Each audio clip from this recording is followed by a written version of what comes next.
Buenas tardes. En la siguiente presentación explicaré el tema de aplicación de un modelo VAR al crecimiento económico en Ecuador desde un modelo de Kaldor en base a la primera ley durante el periodo de 1965 al 2014.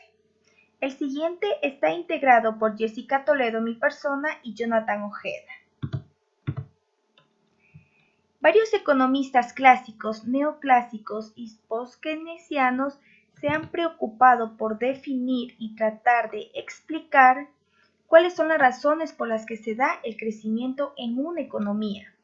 Desde una perspectiva, la presente tiene por principal objetivo analizar la dinámica del sector de la manufactura y su incidencia en el crecimiento económico ecuatoriano, considerando el aporte teórico realizado por Kaldor. Es por ello que se realiza una recopilación de las principales teorías económicas que sustenta la propuesta de Kaldor, incluyendo algunos estudios realizados en México. La teoría del crecimiento económico de Kaldor. El crecimiento se puede dar de muchas formas y una de ellas es a través del sector industrial de la economía. Este sector agrupa las actividades económicas encargadas de la transformación de los bienes y recursos extraídos del medio natural, es decir, de las materias primas en productos elaborados. Entonces, dada la condición primario exportadora de Ecuador, surge la necesidad de estimular este sector como motor de la economía, tomando en cuenta que el desarrollo de la industria genera un cambio en los patrones de producción, pasando de actividades simples de bajo valor agregado a actividades más productivas, que generan mayores rentas y que están más ligadas al desarrollo tecnológico y a la innovación, además de los rendimientos crecientes que las actividades de manufactura generan.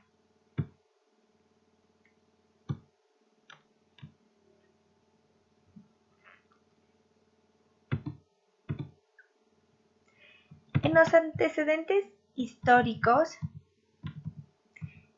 tenemos la importancia del crecimiento económico de un país, que ha generado un amplio campo de estudio en el que varios autores se han interesado en base a lo anterior, que surge la teoría más relevante sobre el crecimiento económico. En este caso, Young, que hizo de los rendimientos crecientes y las economías a escala la característica fundamental del desarrollo. Cualquier aumento del mercado pone en acción una serie compleja de interacciones entre los factores de producción, tendiendo a reducir los costos y aumentar la producción por trabajador. Dada la ampliación de la división del trabajo, él realizó un efecto que denominó como el multiplicador de Young-Llano, que representa que todo incremento de la demanda real durante un periodo crea economías que tienden a incrementar la tasa de producción. Las leyes del crecimiento kaldorianas. Kaldor plantea que las diferencias en el crecimiento económico entre los países no pueden ser explicadas simplemente sobre la base de la eficiencia en administración de empresas, la naturaleza y la calidad de educación, la vitalidad o la creatividad de la población. Más bien señala que el crecimiento económico está estrechamente ligado con la dinámica de las actividades industriales o de manufactura. Asimismo, es importante señalar que el desarrollo implica que la producción y el empleo en el sector primario disminuyan, mientras que en los sectores secundarios y terciarios aumenten. Este rápido crecimiento que se da principalmente en el sector de la manufactura es una característica de un estado intermedio de desarrollo, en el cual existe una tasa de cambio tecnológico mayor. La relación del crecimiento de la manufactura con el crecimiento económico de una economía puede atribuirse al alto nivel de productividad. Además, surge como respuesta a incrementos de la producción total, debido a las economías de escala o rendimientos crecientes. Es por ello que Kaldor siguió el enfoque de Young, manifestando que para lograr un crecimiento autosostenido se debe tener en cuenta dos condiciones. los rendimientos deben aumentar y la demanda de materias primas deben ser elásticas. Kaldor presentó algunas leyes, las cuales tienen como objetivo dar explicaciones a diferencias que pueden presentarse en la tasa de crecimiento económico de un país. Por ello, estas leyes se refieren a los efectos positivos que genera la expansión del producto manufacturero en el conjunto de la economía al inducir el crecimiento del resto de los sectores y poder elevar la productividad en todas las actividades económicas. Por tanto, se puede decir que Kaldor hace referencia a 3 leyes, en la cual en este trabajo se tomará en cuenta la primera ley de Kaldor, que ésta establece que la tasa de crecimiento de una economía se relaciona de manera positiva con la correspondiente a un sector manufacturero, relación que puede ser expresada como podemos ver aquí, donde Y es la tasa de crecimiento del Producto Interno Bruto y GM representa la tasa de crecimiento de la producción de manufactura.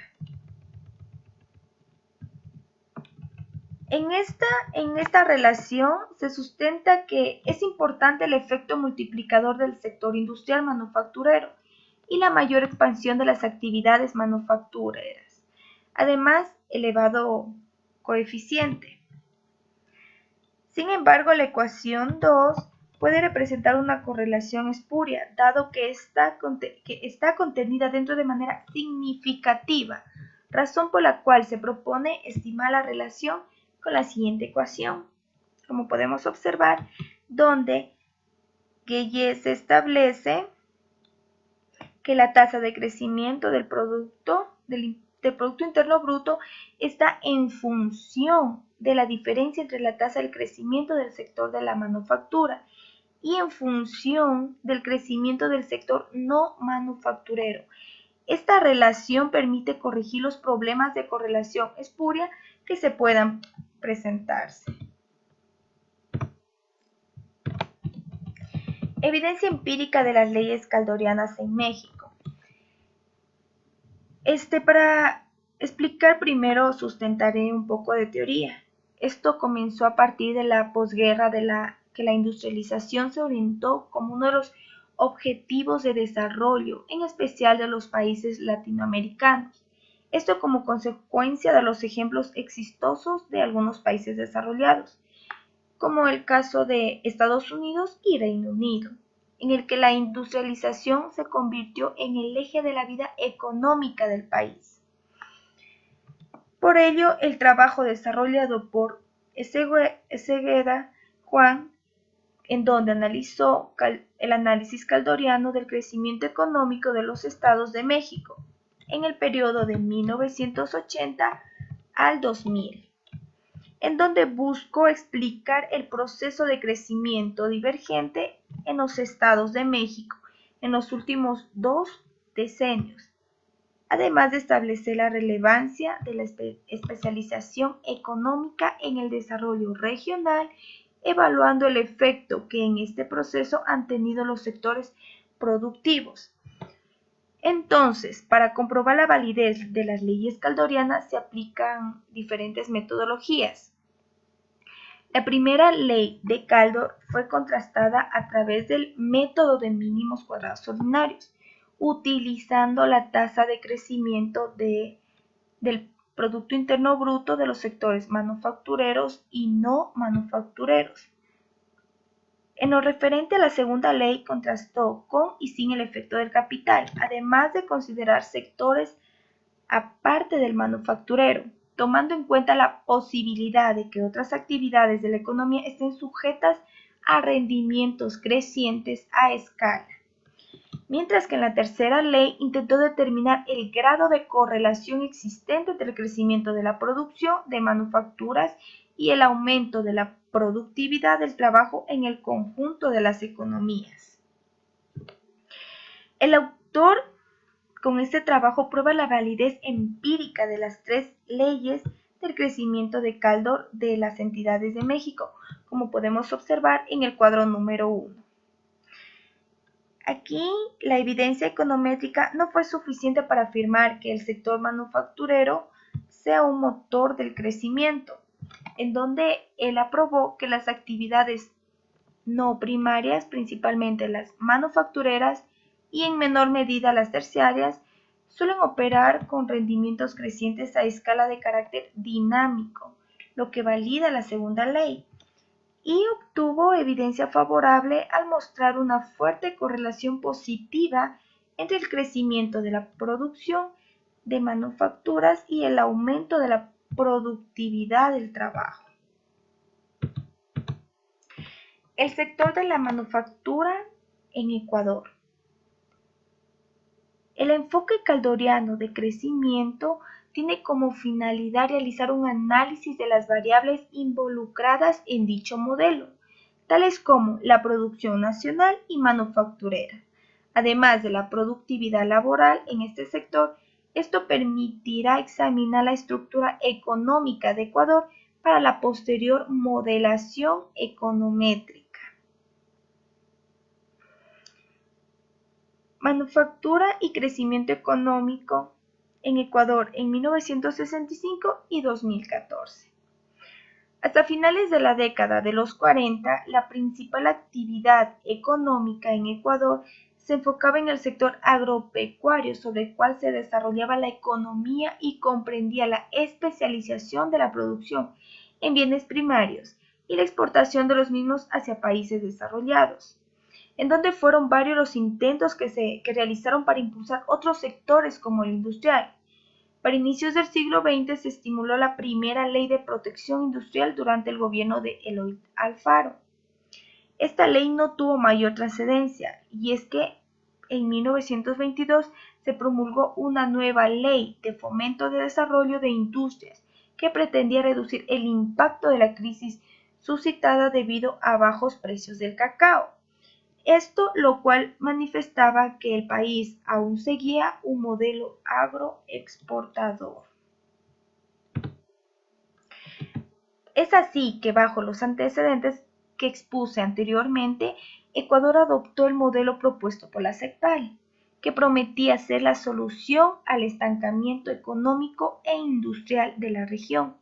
El objetivo principal del modelo de sustitución de importaciones era eliminar y modernizar el trabajo precario en la agricultura, desarrollar la industria para modificar los patrones de acumulación de capital, así como fortalecer el aparato administrativo del Estado y su mayor intervención en la economía.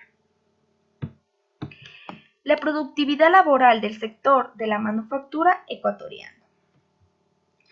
La utilización eficiente de los recursos se traduce en un mayor nivel de salarios para los trabajadores, mayores retornos para los inversionistas y mayores contribuciones al Estado. De ahí que la productividad es un factor determinante para lograr la competitividad sostenible en el largo plazo.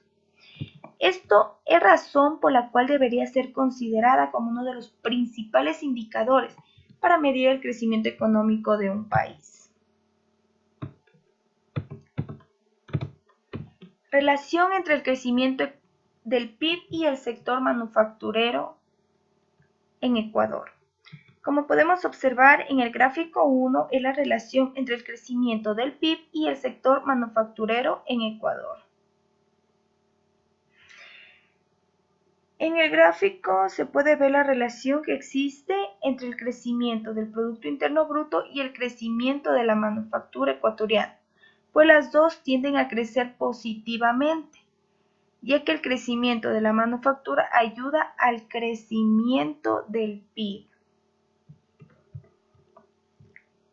Mientras que en la tabla 2 tenemos la tasa de crecimiento promedio en Ecuador cada 10 años. En la década de 1970, las condiciones económicas para la generación de empleo fueron relativamente favorables. El PIB ecuatoriano alcanzó altas tasas de crecimiento de 7,35 en promedio. Además, la industria manufacturera creció por encima de este promedio de 12.4%, pero disminuye cuando se suscitó el boom petrolero. Para finalizar la década de los 90, la productividad decreció aproximadamente 3 puntos porcentuales. Su crecimiento fue de 1.84% en promedio, como consecuencia de los problemas generados por el endeudamiento. Es por ello que es posible también que el aumento de la productividad en la industria se haya logrado mediante la reducción de los activos laborales y la nueva política monetaria adoptada, es decir, la dolarización. Mediante todo lo expuesto, para contrastar formalmente la evidencia empírica de las leyes caldorianas de la economía ecuatoriana, se requiere del uso de diferentes procedimientos económicos que permitan obtener estimaciones adecuadas. Por ello se ha hecho uso de los datos proporcionados por el Banco Mundial y la Organización Internacional del Trabajo para todo el periodo de estudio. Los datos se encuentran en dólares constantes con año base del 2010. Además, todas las estimaciones se realizaron con la ayuda del software económico Stata. Asimismo, se ha optado por estimar modelo VAR para la primera ley de Kaldor, lo cual servirá de base para obtener los vectores de cointegración bajo el método de Johansen y así determinar si la teoría de crecimiento caldoriana se aplica o no en Ecuador.